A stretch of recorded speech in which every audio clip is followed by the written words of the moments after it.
Hello my YouTube friends, welcome back to the Coverdale Mine. In this episode I'm going to show you how I dress up tubular track. I dressed it up for the Coverdale Mine and I'm working on the island layout. Aaron, show them what tubular track looks like. Here's a piece of my Menards tubular track and we're going to try to make it look more real. And the dog's barking, but we'll leave that in there. KK's barking. Atlas track and the dog's still barking. And Gargrave track looks great, but it's so expensive. And so I like dressing up my tubular track to look a little better. So stick around, you'll see how it is. What you say about Mom? You hear her too? We hear Mom and the dog. That's all good. Okay, stick around. Say bye to my YouTube friends here. Wave bye. I got the track. See you next time. Okay, the Coverdale Mine. I bought these ties from Northwestern Scale Lumber. So they're O scale ties.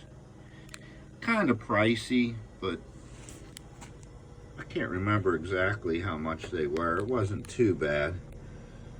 Got a bag of 500, but every tie had to be shimmed up with popsicle sticks, brought up to the rails, and I glued them in place. I glued the popsicle stick down and the tie up tight to the rail.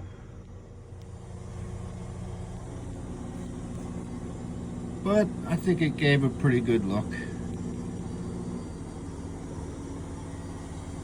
Took the, this is the old tubular track.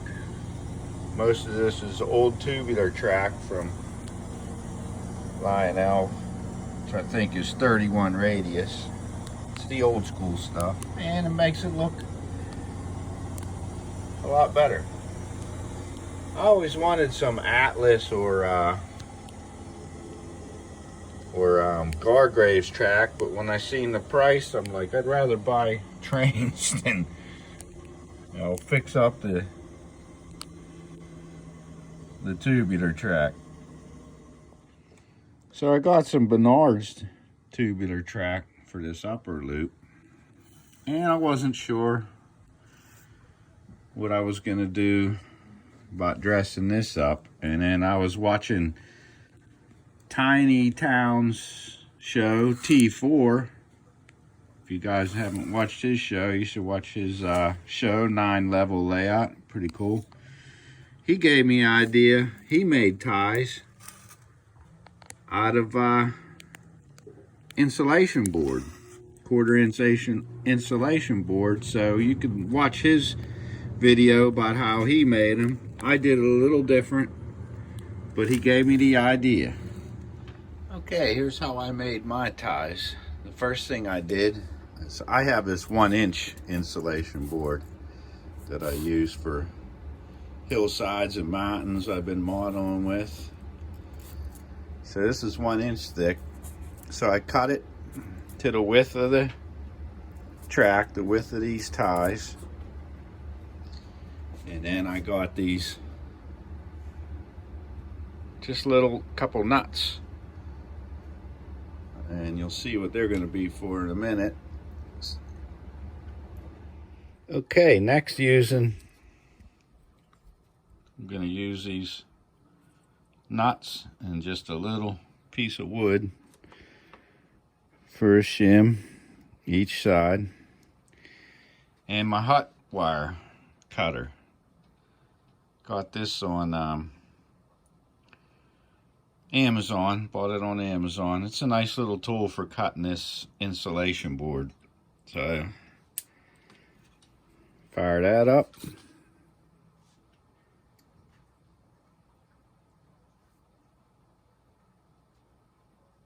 Get my things positioned.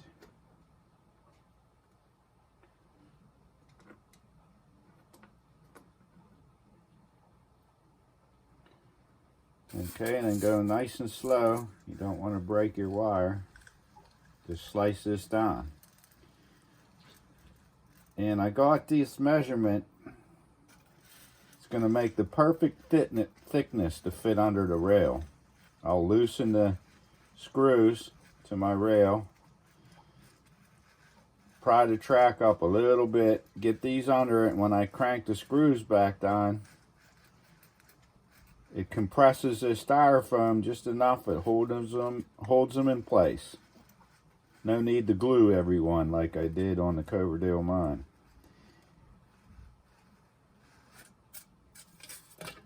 And there we go.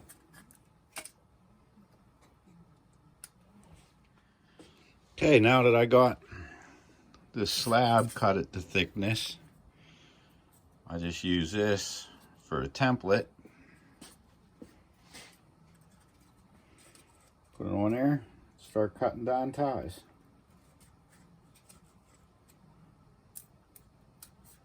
Without cutting myself. Then I just keep doing that, put them in my jar.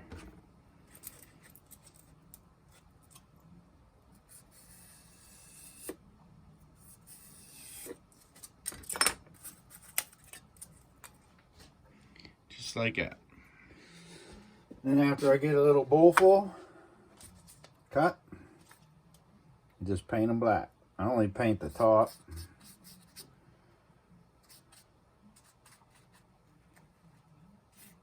And the sides and the ends. I don't paint the bottom since that's going to go down on the board. Won't see it anyhow. So I paint them up. My paintbrush, a little stick, and stack them to the side. And keep doing that up.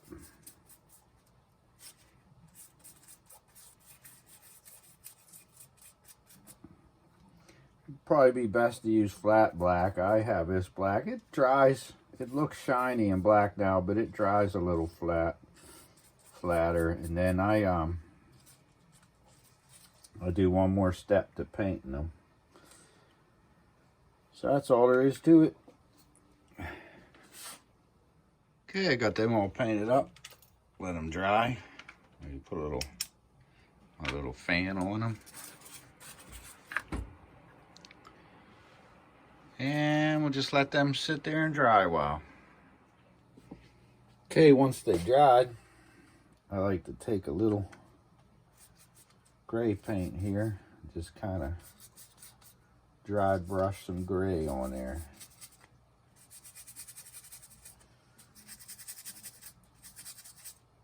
Give them a little weathered look.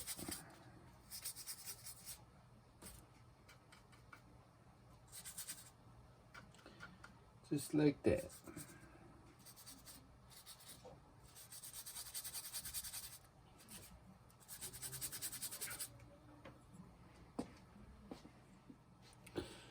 Okay, we got them all a little dry brushed up, a little weather look.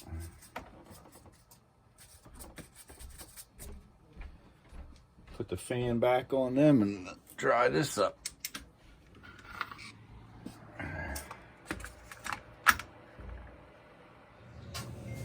I'll just loosen up the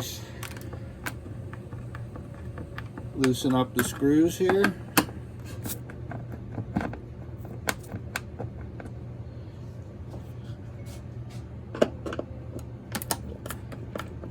Like so. Take my ties and start fitting them under there. Spacing them.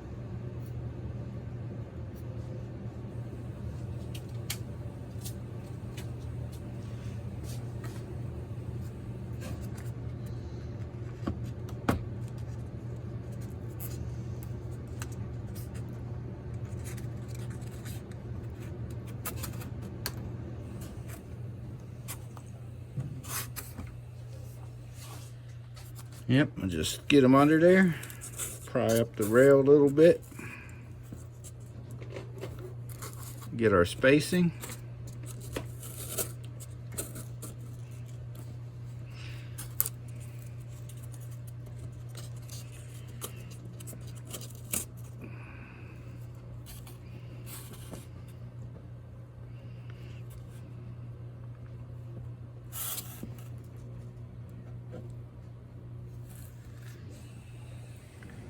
And then once I got them all in position the way I want them, tighten back down the screws, and it pushes right down on them slightly oversized ties and locks them in place. No need to glue this time. And then we have this finished result. I think it looks pretty good. Once I put ballast in there, the Coverdale mine over there, I used Woodland Scenics ballast, medium gray. Probably use the same up here, I don't know.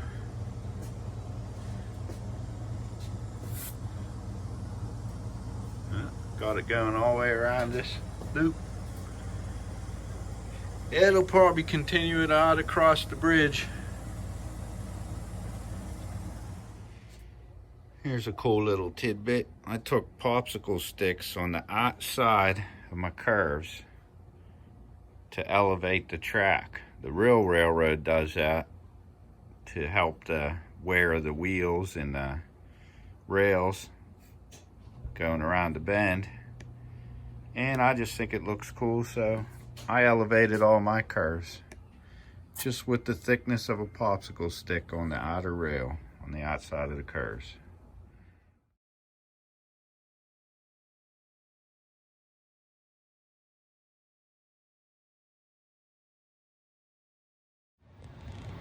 Okay, YouTubers, thanks for watching, and I'm going to send the gang car over to inspect